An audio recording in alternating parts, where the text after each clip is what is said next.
I am the host of the Not Crazy podcast. And together, well, we host We the are Not Not Crazy Crazy podcast. podcast. Over the next hour, we are going to answer as many questions as we can about bipolar disorder, depression, anxiety, anything mental health advocacy related, mental illness, anything that we can do to answer as many questions as we can. That is our goal. But we need something from you. We're going to introduce ourselves in a minute, I promise. Lisa's like, you told me we're going to introduce ourselves. I'm ready. I've been practicing. I'm explaining to the people what they need to do. What you need to do, oh, Rudy's here. Hi, Rudy.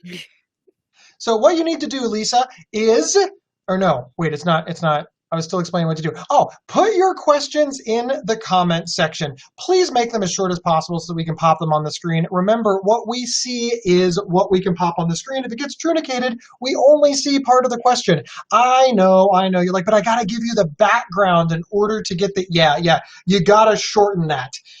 Don't say, hey, my cousin just got diagnosed with bipolar disorder and I love him so much and I want to be there for him. What is bipolar disorder? Just say, what is bipolar disorder? And you'll know that we're talking about your cousin. I promise. It's really just that simple. Right, Lisa? I agree. All right. So while you are typing in all of your very cool questions, Lisa and I will introduce ourselves. Hey. Lisa, who the hell are you? Hi, I'm Lisa, and I'm the co-host of the Not Crazy podcast on psychcentral.com/notcrazy. That's my one line. And again, we're here to answer your mental health questions. But Gabe is here with me. He's the host. But Lisa, what makes you the co-host of the Not Crazy podcast? You asked me to. Okay, other than that. That was mostly all. That was mostly the whole thing. I have lived with depression my entire life. I remember it even from being a small child. I have been successfully medicated for many years and consider myself to have been in recovery for many years. And so here we are to see if we can answer some questions for maybe those people who are at a different spot in the journey than we are. Oh, that is an awesome answer, Lisa. Thank you so much. My name is Gabe Howard. I live with bipolar disorder, and I've been a mental health advocate, well, just for a very long time. And I'm super excited to be here. I feel that I have a lot of wisdom and knowledge to drop in that knowledge.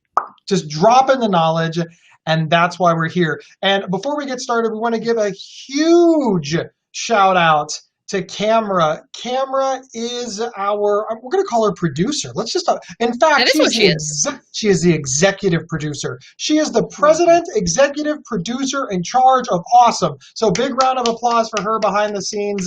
Frankly, she does all the work and makes us look good. All right, Lisa. Impressive. Yes. Are you ready? I am ready. This is exciting. Here we go. Okay. For our first question, Tia Emerson asks, why are the mental health services so poorly funded worldwide? This is one of those questions that's going to be debated until really the cows come home. My honest opinion is because we're an easy segment of the population to ignore. We're not popular. Let's just have some frank talk here. If you see something on the news that says cutting services to people with mental illness, most people don't care. They don't even bat an eye. But if you see that they're cutting services to puppies, people are like, oh, the puppies, we got to help the puppies. So if you're a politician and you're trying to find money to, fund, I don't know, another missile for Pete's sake, who are you going to take the money from? The puppies that's going to make your constituency angry, or mentally ill people who, well, frankly, it's probably our fault anyways, and we deserve to suffer, and all kinds of other stigmatizing and discriminating things. That's why I think worldwide mental health and mental illness is so poorly funded. Lisa, do you have an opinion? I think it's the stigma related thing about how everyone feels that mental health or mental illness is a matter of will, that you can overcome it if you try harder. Everyone thinks that it's our own fault, that it's a moral failing rather than a medical problem. And as such, why wouldn't you cut funding? I mean, these are just a whole bunch of people who can't keep themselves together anyway. Why do they deserve to have money when there are puppies out there who desperately need the puppy money? So I think that's the number one contributor. It's just the stigma against people with mental illness, specifically related to the idea that it's a deliberate choice. Yeah, I agree with that. Obviously, there's a lot of nuance in the actual answer, but I think that is a good 30,000-foot view. All right, Lisa, ready for the next question? I am ready. Here we go. Okay. Hi, everyone. I'm new here. Hi, welcome. My husband was checked in for for a mental evaluation. He's being diagnosed with bipolar. How can I support this, and what can I expect afterwards? Well, Lisa, I believe at one Fun point times. you dated a guy who was checked in for a mental health evaluation, was diagnosed with bipolar disorder. What did you expect afterwards? Go ahead and don't try to wrap up the whole 4 years in under a minute. Uh, well, what did I expect versus what happened? What I No, what expected. happened? What happened? No, not. She very much wants Let to know me what she answer can do. my question the way I'm going to answer. Okay. What I expected was the same thing that happened to me when dealing with my own depression years earlier, which had been he would get the on the correct drug cocktail, maybe get some therapy, and that would just fix him right up. And it didn't work out that way. It was a very long and involved and difficult and trying and emotional process. Now, of course, we don't have the backstory on you and your husband. I don't know what has led to this happening in the first place. And of course, we don't know the age, but it based on my own experience, I would say that you can expect a difficult journey. It was very, very difficult. There is light at the end of the tunnel, and eventually we did get there, but it took a long time, and it took a lot longer than I expected. I think we all expected that, okay, yeah, things would be difficult for a little while, but within a few months, hey, even maybe a few weeks, but definitely a few months, we would just get this all wrapped up. And then it would just become this chronic thing that he dealt with every once in a while, but wasn't really that big of a part of our lives. And yeah, that's not what happened. It took literally years for him to get stable. And it was a very difficult time. I think it would have been a little bit easier had I known in advance to expect it to take so long. Although, to be fair, if someone had told me at the time, I don't know that I would have been really receptive to that information. But it just took much, much longer than we had anticipated. Another thing that I want to say is, everybody always says, what can I do immediately after, immediately after, immediately after? And that's very important. These Hurry up times and are wait. critical. There is a hurry up and wait aspect of it. But one of the things I want to just slightly challenge your thinking, just ever so slightly. We tend to think about what can I do to help my loved one with bipolar disorder when there's a crisis, when they get out of the hospital, when they're in desperate need. I want to, that is all very, very important. Please do not lose that desire to help. But the best time to have a fire drill is when the house is not on fire. The best time to check your smoke detectors is when the house is not on fire. Often when our loved ones or our friends, our family, or even ourselves are not in trouble, when everything's going well, we just try to pretend that it doesn't exist. Listen, when everything is fine, that's the time to install smoke detectors. That's the time to check the batteries. That's the time to make sure your fire extinguishers work. That's the time to have a fire drill when everything's great. So one of the best things that you can do to help your husband is have this continuous dialogue, even when things are going perfect, about what you can do to help your loved one. So, Yeah. all right, you ready for the next question? Prepared. Oh, Yeah. absolutely. Yeah, to be prepared for the next thing. All Are right, you our next absolutely? question. What? Yeah, Are see, you they don't get absolutely why it's prepared? bad. All right, so Rudy asks, is bipolar good or bad? I think that might be a Ah, trick question. Sure. Listen, I think that it is an illness. I think that bipolar disorder is an illness. I think that it has caused me way more damage. And I'm very uncomfortable with the idea of ever calling a disease process bad. Some people believe that bipolar disorder has done great things for them. I disagree. I think that bipolar disorder just happened to be around while you did great things. This is a heavily contested and debated topic in the mental health round. And obviously, how people see their own experiences is very important, that they be allowed to translate their own experiences in the way that they want. I have accomplished a great many things. And when people say, oh, Gabe, you're a great public speaker, it's probably because you're bipolar. I'm like, no. The disease that put me in the hospital, that tried to kill me, that just caused me so much suffering and pain, is not why I'm a good public speaker. I'm a good public speaker in spite of that. And you can rip out public speaker and put in, artist, writer, musician, performer. Listen, bipolar disorder obviously shaped my experiences, and it shaped my life in the same way that the death of a loved one does. But if somebody says, hey, Gabe, after your grandma died, you really put yourself in your work, and you worked really, really hard, and wow, you became a millionaire because, and that all started when your grandma died. So is is grandma dying a good thing or a bad thing? Grandma dying's a bad thing. Just because something good came out of it, that's just the silver lining to the bad. That's my opinion. But listen, I am not the end all be all of how people should define their own experiences with anything. So that is how Gabe sees bipolar disorder. And since I live with it, that is how I'm allowed to see it, but only for me. All right, Lisa, you ready for the next question? Oh, okay. Sure. Let's go to the next question. All right. Da-na-na. All right. Michelle asked, how do you combat seasonal affective disorder? I mean, it'd be nice if you moved someplace that had no seasons. That's probably not an option. It doesn't really work that way. Lisa, a long time ago, told me all about this. What's the word I'm looking for? You remember that? That was a long time ago. You told me. Tell the story. I'm gonna muck it up for you. Well, perhaps you're remembering the wrong story. I am not a researcher, but when I was in college, I did a very small project on seasonal affective disorder. Keeping in mind this was, let's just say, some time ago. The state of science has probably changed since then. But if I can remember back, I would say that the number one way to fight seasonal affective disorder is just to realize that it's coming and to realize that this is going to happen, because we all think, it's not going to happen this time. This time I'm going to be fine. This time I can get through it. And again, I think it really is more the way that you would combat any form of mental illness or depression. It's not, maybe the specifics of what is causing or triggering your depression are different, but the end result and how you feel is the same. And in general, the way that your body reacts to medication or therapy is also the same. So I don't know that you need to look at it as being so incredibly different from any other form of depression or mental illness. So to sum up, the answer to how do we combat seasonal affective disorder would be to know that it's coming, be prepared, and consult with your mental health provider practitioner to see that you can get the best treatment possible. Gabe? Excellent answer. I have nothing to add. Are you ready for the next question? I am ready for the next question. See, I have to move my little mousey thing. It's confusing.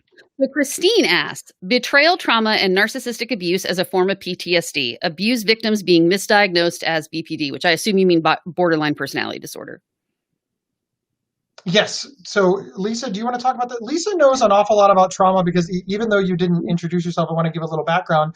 Lisa had a lot of trauma in her childhood, medical trauma. She had a lot of surgeries. Now, I know that Lisa just kind of saw that as her everyday life, et cetera. But I imagine that having 7 surgeries by the time you're 18 is very traumatic. She had her jaw wired shut for 45 days, if I'm remembering the story correctly. And then even as a young adult in her early 20s, you had an embolism, which is a blood clot that. So you've really stared down death. Now I know that's not the same as that's dramatic. I'm not trying to compare medical trauma and being a victim of abuse or domestic violence is the same thing. I just wanted to give a little background where Lisa is going to answer this question from, because I just thought it was important. Lisa, go. Well, strangely, I feel like that background might not be all that relevant to my answer. When you talk about, there's 2 parts here. When you talk about abuse victims being misdiagnosed with BPD, I would say that probably happens somewhat regularly. I mean, one of the hallmarks of borderline personality disorder is, the emotional volatility, the strained interpersonal relationships, just being, I don't know, I guess someone would maybe, I guess best described as maybe flighty or all over the place. Well, that comes with abuse too. That's a reaction to abuse for many people. So I think that probably does happen with some regularity, or that trauma or traumatic experiences or PTSD being diagnosed as borderline personality disorder as well. But I don't know that that's necessarily going to be the end of the world, because a lot of the coping skills and the therapy and the treatments are going to be similar. At least you could apply those skills to this problem as well, et cetera. And then when you talk about, could these things be a form of PTSD? Well, anything can cause PTSD. I mean, it's post-traumatic. So anything that is traumatic, of course, could trigger PTSD. And obviously, abuse can, in fact, be extremely traumatic, but everybody is different. The same thing that would trigger someone to become or to have problems with PTSD or to struggle are not going to be the same for everybody in both directions. There are plenty of people who go off to war and come back and are perfectly fine and just continue the rest of their lives. And then there are plenty of people who come back and are not. So the same experience doesn't necessarily lead to the same problem for that person. Everybody is individual. What do you think, Gabe? I think that you've hit the nail on the head there. I think it's very important that we start thinking about things in terms of individuality. So often Good people are point. like, well, I have bipolar and she has bipolar, so clearly that's same. We must see the world the same. We must have the same treatments, et cetera. And then I noticed something insidious that starts happening where people start comparing themselves. He has bipolar disorder and he's married and I have bipolar disorder and I'm not, so clearly I'm failing. But that's not reasonable. You got to ask yourself some like really important questions. In the analogy of marriage, do you want to be married? Is that something that you're looking for? How are you going about it? What is your dating life like? Are you ready to date? Are you ready to be married? Are you that my life journey is not the same as yours. And finally, just to really, really drive this point home, a quick little story. My pseudo kid is, 25 years old, and I'm 43. So there's a big age gap there. And he just bought his first house, and he said to me, I'm not doing as well as you are, Gabe, because my house isn't as big as yours. Well, this isn't a fair comparison. I'm 43 years old. He's 25. I've had 20 more years. So I showed him a picture of the house that I lived in when I was 25, and it was an apartment because I didn't own one. And this is important because all of a sudden his focus shifted. He was like, oh, now wait a minute, you're right. It's important that we don't compare somebody who was diagnosed 15 years ago, who has been through 10 years worth of therapy, to our struggle on day one or even on day 300. It's an unfair comparison. That's my little story. Ready for the next question, Lisa? Certainly. Well, ready for the next question. I have borderline personality disorder. What's the best way to help keep the mood swings in check?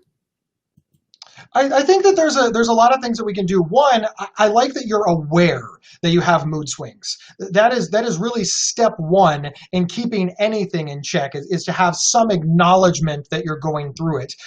So often I hear these questions worded slightly differently, which is, my spouse has mood swings. How do I convince him or her that she has them?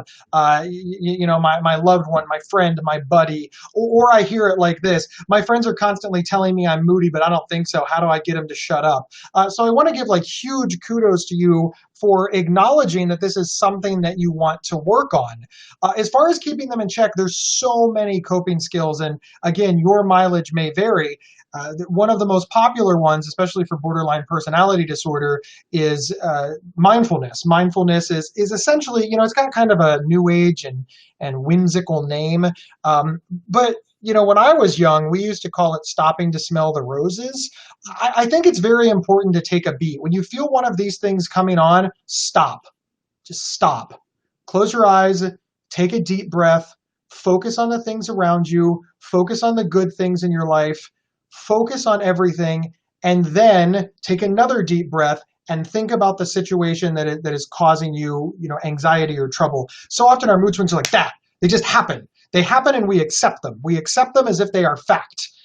We don't have to accept our moods as facts, and we don't have to keep those moods just because they've shown up in our lives. We can take that deep breath and get back. Another borderline personality disorder coping skill that I think helps with mood swings is something called radical acceptance.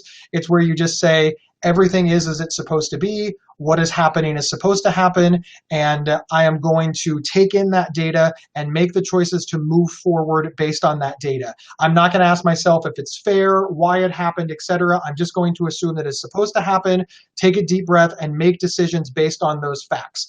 Radical acceptance is one of those concepts that I really, really struggle with because I'm all about changing things that I don't like. I'm not radically accepting anything because I want to fight it. But at its core, what radical acceptance means is that where you are right now, was supposed to be that way, and you need to change it from this point forward, not go backwards and say, well, it's not fair that this is happening, or my mom pissed me off 2 weeks ago. It's about starting from right in this moment and moving forward. That is a very, very, very, very quick explanation of these concepts. I strongly encourage you to Google radical acceptance to learn way more, and I strongly encourage you to Google mindfulness to learn more, both of which have been written extensively about on psychcentral.com, as well as themighty.com, and many other fine sites. Lisa, do you have anything to add to that? Well, I would say that I don't agree with your explanation of radical acceptance at all. Do it. Do it. Fix me. You don't have to agree with me. I love it. Go. The idea that you say everything is supposed to be implies that there's some overarching power that set it up this way, that it was a predetermined fact. This was going to happen. Here we are. This is the way everything should be. No. Radical acceptance doesn't have anything to do with the way things should be. It's the way things are. You can certainly say, okay, look, this is a situation I find myself in. I can't do anything about it, or at least I can't do anything about what led me to here, because after all, we're here now. The past is the past. What do I do to move forward without saying, oh, this was supposed to happen? And frankly, when you said this is supposed to happen, I thought, oh God, Gabe, no, stop talking. No, supposed to happen is a moral judgment, like, oh no, this is right, this is a good, or even it implies that it's a good thing. I don't think that's part of radical acceptance at all. I think it's more about the idea of, I need to work from here forward. I can't dwell in the past. I can't worry about what happened in the past. I can't worry about what I could have done. I can only worry about what I should do or what I can do going forward, which is a much better way to think of radical acceptance and not Gabe's dumb answer. So here we are. Your thoughts, Gabe? Lisa wins the internet. She is absolutely right. I'm also seeing comments. I'm over here monitoring the comments, and I believe it was Christine Drumgool. I hope I'm pronouncing that correctly. Says that radical acceptance is a bit unhealthy for victims of abuse. Yes, again, it's very. It is, yes, especially the way that Gabe describes it. If you went with a different form and went with, oh, this is this is where I am now, but I need to work forward from here and see what I can do to improve my situation going from here, it could work out really nicely for you. But yeah, Gabe's plan, not good. I'm done now. Sorry. Thank you, Lisa, for repeating all of the things that you already said and interrupting me to do so. That's my favorite part of doing things. You're welcome. Yes, I completely agree with you, Christine. And this is why it's really important to say that your mileage may vary. One of the things that I like about coping skills and learning coping skills is that there's so many of them. I think about I have a family member who's a mechanic, and his toolbox looks radically different from my father's toolbox because they have different needs. My father is not a mechanic. He's just a guy that breaks stuff around the house until my mom gives up and calls a professional. But it would be incorrect of me to say that my brother's toolbox is somehow incorrect because, after all, my father's toolbox is different. My father just doesn't have a need for some of these items because of the work that he is doing. I think we need to realize this in our own recovery. First, I want to say unequivocally, Lisa's description of radical acceptance is spot on. Mine was completely wrong. I apologize. This is why we have Lisa to fix it. But two, I also want to say you're right. I agree that radical acceptance, I struggle with it mightily, like mightily. I'm not a big fan of it at all because I believe that anything can be changed, including the way that we feel about things in the past. But radical acceptance helps many, many people with borderline personality disorder, and a lot of people swear by it, and I don't want to take that away from them. And I'm just offering tools. If you don't use that tool, I salute that. All right, Lisa, ready for the next question? Absolutely, Gabe. I am ready for the next question. I know it makes you so happy. Every time you say absolutely, I am going to drink Diet Coke. Well, does that mean every time I don't, you won't? Ooh. Yeah. Maybe. All right, here we go. Okay, so Ellis says, I have GAD, MDD, bipolar 1 with some mania. What helps besides meds? Coping skills, and we've talked a lot about coping skills. I think that if you're removing medication, if you're removing medication, you've got coping skills. Let's talk about a holistic lifestyle. I don't think that that gets talked about enough when we talk about mental illness. So, for example, controlling your sleep is of vital importance. We talk about sleep hygiene all the time, and Americans don't pay enough attention to sleep. And I'm not talking about people with mental health issues. I'm just talking about America. We somehow associate sleep with laziness instead of a necessary biological need. Also, the foods that we put into our mouth. If you eat healthy, if you have, when I say diet and exercise, I don't mean like being a vegan and running marathons. I mean, maybe avoid the fried foods a little and eat, just maybe have like chicken breast with French fries instead of fried chicken tenders and French fries. Maybe instead of getting the French fries, you order green beans or broccoli. Just small little changes around the margins can make a big difference. And when I say exercise, again, I'm not talking marathon. I'm just talking about maybe park in the back of the parking lot when you go to the store and then walk all the way up. Or instead of taking the elevator for 2 floors, walk up the steps, walk around the block. Just little things like that, I really think make a big difference. So sleep, diet, and exercise really do help in managing mental health. And then finally, I think that coping skills are of vital importance because when these symptoms do crop up, you want to be able to, one, recognize them, and two, respond to them in some healthy way. That said, I do want to give a shout out. A lot of people look for solutions that don't involve medication. Again, your mileage may vary, but I know that for me and for a lot of people with bipolar disorder, it's impossible. There's nothing. It's like, how do I manage cancer without an oncologist and medication? And the answer is, you really can't. But again, your mileage may vary. I know I say that a lot because it's hard. I want to say no, bipolar disorder needs medication, but I can't speak for everybody. And this handcuffs us. Lisa and I talk about this all the time. It handcuffs us a lot in these questions when we get a lot of these things. So back to sleep, diet, and exercise, I think are very, very important. Learning coping skills, recognizing your triggers, and recognizing when you need to employ said coping skills. And finally, family and friend support, I think all very, very helpful. Lisa, you ready for the next question? Absolutely, Gabe. You look thirsty. You look thirsty, so I was trying to help. If I'm harmed by a therapist and subsequent therapists protect one another in public, private, nonprofit healthcare sectors, how can survivors heal? Are there any specific therapy modalities caters to survivors of abuse in therapy? Lisa! Oh. That's a difficult question. It's very difficult. I'm going to take a moment to think about this. One of the reasons that I'm struggling, of course, is because it's really difficult if you've lost faith in a therapist, potentially you've lost faith in therapy. So going to a therapist to get help from a therapist, a trauma that you had in therapy, that can be a very difficult thing, and you may need help getting through it. I'm not sure of any modalities about this as far as like a certain type of therapy to get over the trauma that you have experienced in therapy. I have some potentially suggestions. One of them is to go to a completely different practice if you have the ability to. Find somebody who is just completely unassociated in every single possible way. And perhaps that might look like if the therapist who traumatized you, harmed you, or did something wrong was a DBT therapist, go to a CBT therapist. Perhaps find somebody, if that person was in a big practice, go to maybe an independent person because they're not linked with any practice, so they may be less likely to know the person or, quote, run in the same circles.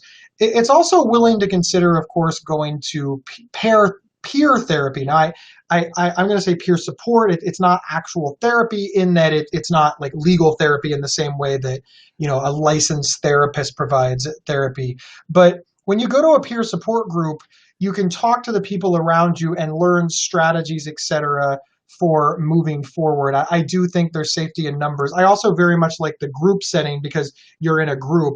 And then, maybe after kind of getting your feet wet, telling your story, understanding what happened, figuring out that not all therapists are bad, and maybe learning some, just getting some support, then maybe you can go to a support group that's led by a therapist. So it's one therapist, but 10 participants. Again, the whole safety and number concept. Finally, the last bit of information that I have is if this does happen to you, call up your new therapist, or when you're interviewing your new therapist, tell them immediately. Tell them immediately, this happened to me and I need support with this. I'm not looking for somebody to defend the therapist. I'm not looking for somebody to tell me that I misunderstood. I have been traumatized by a therapist. If your response to that is going to be to convince me that it didn't happen, we are not a good fit. Be that blunt interviewing your new therapist. Lisa, thoughts? I think that is by far the best advice you could give, to specifically tell the new therapist in their interview before you've committed to start seeing this person about this experience and see what they say. And if they start to be one of those people who starts defending, this probably isn't the right place for you. This is very difficult because you've been betrayed by somebody in a position of authority. Well, how are you supposed to go, like, as you said, Gabe, how are you supposed to go back and trust people in similar positions now? And some people never can. They never can move to get that new therapist, because how are you supposed to rediscover any form of trust?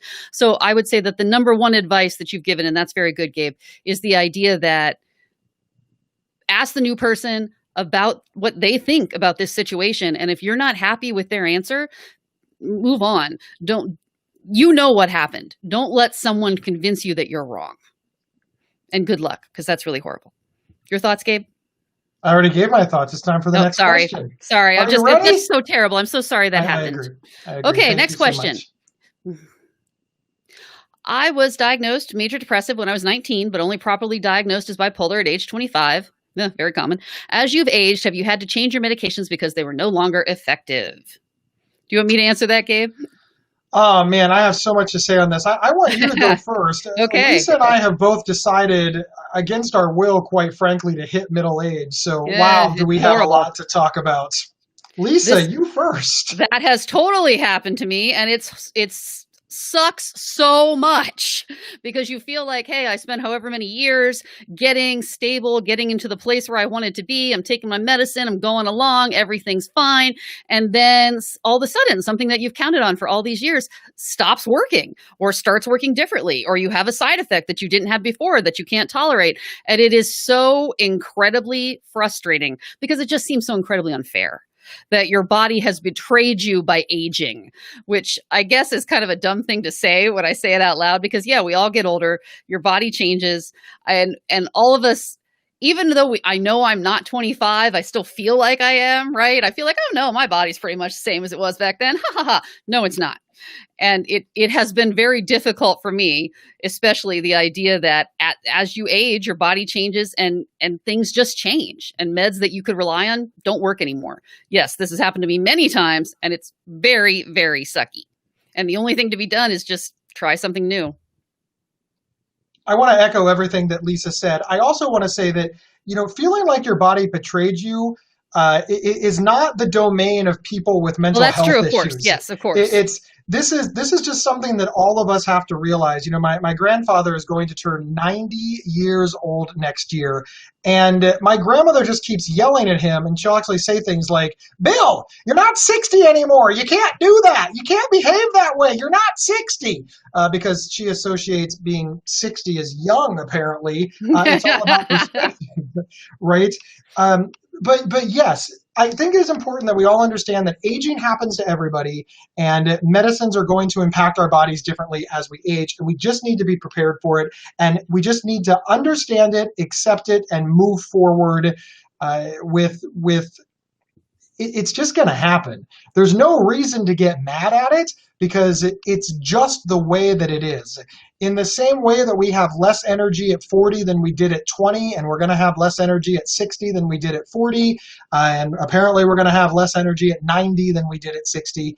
It is part of the experience, unfortunately.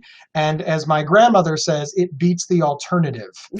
So you are not alone in this. It is incredibly frustrating. It has happened to both both Lisa and me, and yeah, we spent a lot of time complaining to each other about it, but ultimately, it is what it is. It is, yeah, it's like complaining about the weather. There's just nothing you can do about it. Everybody ages. But it feels so frustrating because you feel like if you had that somehow you could change it and you can't. But yes, this has happened to both of us many times and it's very, very unpleasant. You ready for the next question there, I am. Lisa? There it is. Back to stigma and reducing it. How do we get people interested or to care? Most folks aren't that interested unless they are somehow affected or a loved one. Very true. Yeah, Lisa, do you want to go first or do you want me? Well, actually, Um, you should go first because I need to go find my soapbox. So while I'm setting that up, you answer. I've told him before he needs to keep that near the desk, but he just doesn't listen. Uh, I would say that, yeah, I have noticed that that is the number one thing. That if someone knows someone personally affected or they themselves are affected, that just changes a lot of attitudes, like almost anything. An analogy would be, have you ever noticed how people can be very, very anti-gay until someone they know comes out? And then suddenly like, oh, well, now that I know so and so. So I think this is very similar. There's something about having that personal relationship that makes people see things differently. And so back to how do we reduce stigma? I think one of the ways is to speak openly, because this idea of, oh, well, I know this person and this person and this person who all have mental illness, who are all struggling with mental health issues. And that makes people have a lot less stigma towards it because it isn't just something that happens to those people over there. It's something that happens to people they know. Now, again, I recognize that that's not a choice for everybody. Not everybody can be out. Not everybody can be open. But if you can be, I think that is a big help. Even if you just want to do it on like a one-on-one basis, like the next time your uncle says something incredibly stupid at Christmas, you can say, I've taken antidepressants for X number of years. This is real. Mental illness isn't bullshit. Just on and on. I think that is very helpful and does a lot towards reducing stigma, but it's easier said than done. I like Okay. how Lisa just accidentally swore. I wasn't sure if that one was allowed. Sorry. Hey, I wrote a book called Mental Illness is an Asshole. Okay, So, there, I'm fine. Those are in the so same category. so that yes, that's in the same category. So yes, what I feel very strongly about is that personal connection is what changes minds. The It good is news is that we're aware of that. probably the only thing. It could be worse because we could not know what sways people. We as the mental health community hasn't found any way to change people's minds without getting them to understand what we're going through, giving them that personal experience. And again, like Lisa said, that's why being open and honest and direct with people is so very important. I want to build on that a little bit, though, and say that the way that we come at the subject is very important. When I was but a young mental health advocate, I was very angry. And when people would stigmatize me, discriminate against me, and frankly do all kinds of horrible things, and I'm not using horrible lightly, horrible things to me, I would get angry. And I would respond to them with great anger and great fury, and just all of my passion just came out as rage.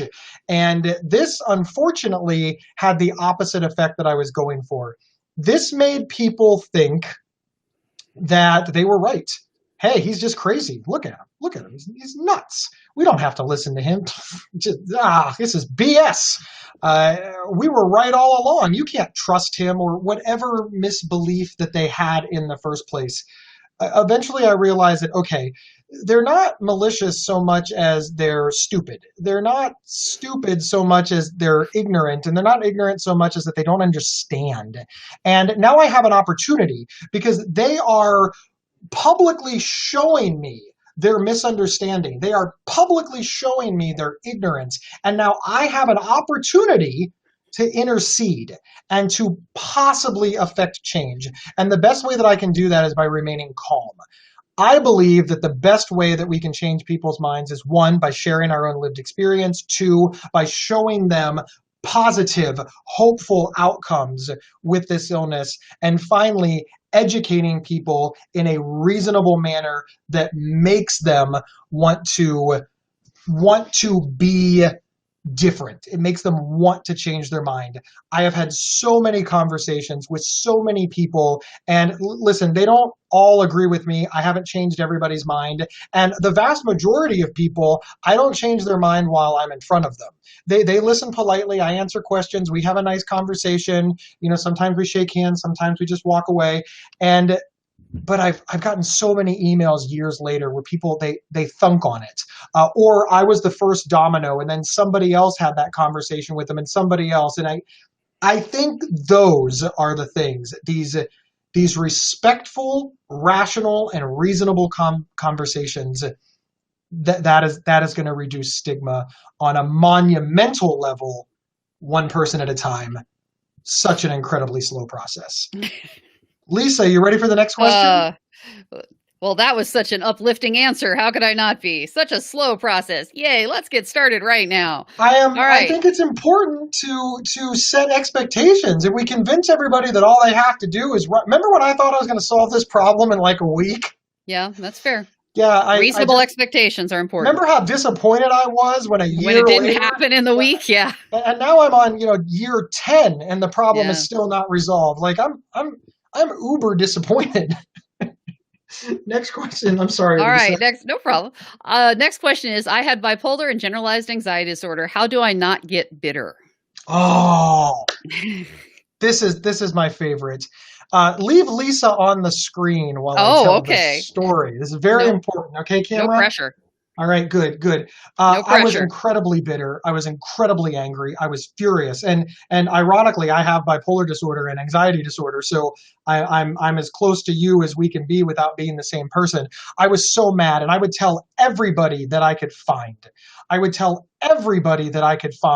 How unfair it was, how angry I was, how pissed off I was. I mean, you can just imagine the seething rage that came off of 25-year-old Gabe, stopped in the prime of his life and given this horrible and scary diagnosis that, of course, made everybody stigmatize, discriminate against me, and it was awful. It was awful. I hated every part of it. I'm trying to move on from the story, but I want to be clear. I was so angry, and I just made Lisa listen to this ad nauseum. And one day she snapped. That's the best way that I can describe it. And she snapped. She snapped and she yelled back. And she said, "Nobody cares. Nobody cares, Gabe. Nobody cares. All right? The universe screwed you." She didn't say screwed. The universe screwed you. They screwed you. You are screwed. Yes, you're done. You're done. But what are you going to do? Just complain for the rest of your life? Your job description is now to complain? How are you going to move forward? How are you going to accomplish anything? How are you going to do anything? How are you going to pay your mortgage, your bills, get a car, go on vacation? Your sad stories will not pay your bills. And she left. And I sat there after being screamed at, especially since I had been doing this for quite some time, with Lisa just politely listening. And that's terrible. I'm so sorry to hear that. And now she's yelling at me. But she was right. That was the day that I took charge. I'm not saying that there's not a skosh of bitterness, even today, 15 years, 18 years later, because there is. It's an easy thing to be bitter about, but bitter did not make me better. Bitter did not move me forward. Bitter did not get me a job, a wife, a house, a vacation. It didn't mend the fences with my family. It didn't get me Diet Coke. It didn't get me respect. It didn't give me any of the things that I desperately wanted out of life. What did was acceptance. I accepted it and I moved forward and I fought back hard against the illness. I wish that maybe she could have done that without screaming at me.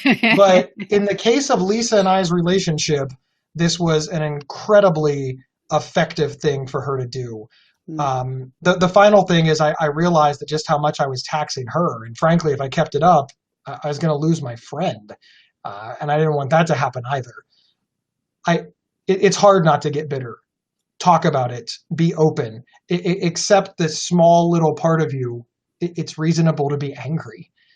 We just got done telling about how we were angry about getting older. This anger is way worse. This anger is way worse. But that is how I look at it. It's my cross to bear. It's my deck to play, or it's my hand that I was dealt. This is what I have to do, and that helped just an incredible amount again for me. Thank you, Lisa, for screaming at a guy when he was down. I do my best. You're welcome, Gabe. You're welcome. It worked. It worked. Well, but to be fair, sorry. Well, let me just say one thing, which is that it didn't work right away. It's not like that was the beginning of it, and that very day you wrote it. But it's not like that very day you rose up and it was all over. You know, it was a very long process, and yeah, it was very difficult. Yes, it was. All right, are we ready for the next question? Absolutely. Yay! Okay, Lisa asks, excellent name. How do you deal with a narcissistic, bipolar, paranoid personality when you both have PTSD? This is, I'm really struggling not to say, you got to set boundaries. Maybe you shouldn't be dealing with this person. Maybe that's a person that you should cut out of your life for toxicity reasons. I want to be clear that all of those are options, but I get the sense that you wouldn't have asked if you didn't want, actual advice to keep this person in your life. Boundaries are very important. And I think that I would tell the person that one of the boundaries that you can set is to keep them out of your life, or at least limit their access to you. And that may well be a good decision. Maybe say, look, I'm only going to see you a little bit. I'm not going to answer your text messages anymore. We'll only meet in person. We're only going to have lunch on Saturday so that I can maintain a relationship with you. But the rest of the week, or you need to leave me alone, etc. That's harder. That's easier said than done. I want to be sure of that, or I want to be clear about that. I understand that. I think that it's also important that sometimes people want to know how to change their loved ones. And I like that you asked how to change yourself. I think this is one of those things that is excellent for therapy or for support groups, to talk about how other people have set boundaries, how other people have talked to their loved ones, how other people have moved forward with this. The addition of post-traumatic stress disorder just amplifies the need to do this, because you don't want to be triggered. But this does boil down to a boundary issue, and you may well need a therapy or a support group to work this out and learn to set those boundaries. One quick thing about boundaries that I think is important to say: people set boundaries and those boundaries get broke all the time. Reset the boundary. Just because the dam breaks doesn't mean that you can't build another dam. It's not one and done. So just be respectful of that idea that you may set a boundary and you might need to reset the boundary again. Nobody's perfect. Don't be hard on yourself, but do take care of yourself. That's very important. You are more important than they are in this scenario. Again, I don't know who that person is. I understand, if it's a child, etc. But let's go with that. Lisa, your thoughts? Oh, I don't know that I have anything to add. Just, that setting boundaries. I nailed it. You did. Setting boundaries, which is a lot easier said than done, and trying to enforce them. And that's very good advice that you've given, Gabe, that, you give in that one time. You said, okay, don't text me, but then they texted you and you answered. That doesn't mean you're done. It doesn't mean you've established this pattern. Now you have to keep doing it forever. If you make a mistake, just go forward. You can reset those boundaries and say, I shouldn't have texted you back that time, but I'm telling you, I'm not doing it. So it's a very difficult situation. Excellent. All right, Lisa, we're going to do a speed round real quick. We've got a few questions left, and then we want to do a quick wrap up. So it's not a huge speed round. It's not like 10 seconds. We've got maybe 60 seconds per question. Okay, so I understand the variables. All right. It's a light speed round. So we want to try to get to as many questions as we can. So like a moderate velocity round. When experiencing trauma reactions, when your body is stuck in fight or flight, hypervigilance, ruminations, what coping skills would you recommend first? Is it okay to use age regression to cope? Lisa, do you want to go first, or do you want me? Well, I guess this is a two-part system here. I would say that first off, it's okay to use anything. If something is working for you and you're not hurting anyone else, why not? It's perfectly okay to use any coping skill that you've decided is working for you. There's no value to this. If this is working for you, sure, why not? Go ahead. Now, Lisa, I'm going to interrupt you right there, because what if your coping skill is drugs and alcohol? Is it work? Well, that's an excellent question. If you remember years ago, you saw you did a round of DBT, and the guy actually said, "Look, if these coping skills worked, I'd tell you to do it. If this worked, I'd be handing out razor blades in the lobby." So if the example he was using What was the cutting, hell was that? it I won't say any names here, but you know who it was. It was that I thought that was excellent advice. What he's saying is, look, you have these coping skills, and if it actually worked, then yeah, why not do it? But what's your definition of worked? Didn't It that would guy turn out to be a quack?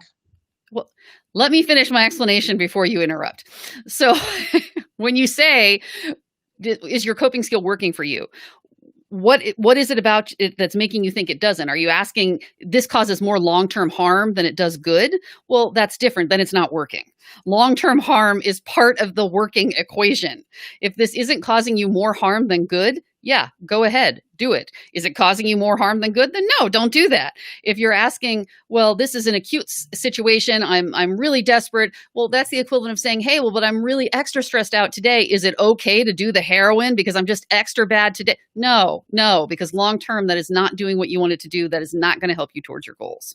I see what you're saying. So coping skills that are effective and don't have long-term complications or hurt somebody else. For example, your coping skill can't be to, punch your neighbor, for example. But what we find oftentimes is we need coping skills that work. Now, I am not familiar with age regression. I have never used it, so I can't comment specifically. But you have to ask yourself, when it's over, does it make you better? Does it have any long-term consequences? I think that's ultimately what Lisa was trying to say. I just know that sometimes things to my ears sound bad and the reason so is very personal. I used food to cope. And I thought that, well, I'm not hurting anybody else. And besides, it's food, it's okay. But I weighed 550 pounds and was in extraordinarily bad shape. But I was using it to control panic attacks and anxiety, which. Well, I don't want to interrupt you, Gabe, but I'm going to. But no, it didn't. That's the thing. If it had worked, hey, maybe that's hey, I no longer have panic or anxiety. I mean, yeah, I weigh 500 pounds, but I have no panic. That might actually, you'd have to do your own math, but that might actually be worth it. But it didn't work. You still had all the panic and anxiety, and now you weighed 500 pounds. So that was not, in fact, working for you. You're right. So thank you so much. The coping skills that I would recommend to get to the second part of the question, and thank you so much for asking. So first off, I would recommend the one that works. I know we've kind of talked that to death, but I want to be very clear that your mileage may vary. The coping skills that I recommend is the stop and pause. Some people then use mindfulness, but it's just stop. Stop. Just keep repeating in your brain, stop. Remove yourself from the situation, go to the bathroom, go outside, go to another room, remove all of the external things and just stop. Clear your mind. Clear it. If you can't leave the room because of different things, just say that. Look down. Focus on your feet. Get a fidget toy. I'm a big fan of fidget toys and things to play with because they occupy my mind. They force me to do something. Get one of those puzzles that you have to think about to do. Distract your brain. When you can clear your mind, take deep breaths and then try again. You're going to have to try it a few times. It took me a long time to master it. And when I say master it, it still doesn't work 100% of the time, as Lisa will attest. So that is what I would recommend. Lisa, we're still in speed round. Ready for the next question? Sorry, I did not follow the speed round rules. So yes. No, I didn't either. I interrupted you. That happens a lot more often than you think. No, other one. No, another one? Other one. There we go. I need to get a mirror or something. Yes, next, speed. Yeah, no, go. High five. Oh, we're high-fiving. Yeah, 1, 2, 3.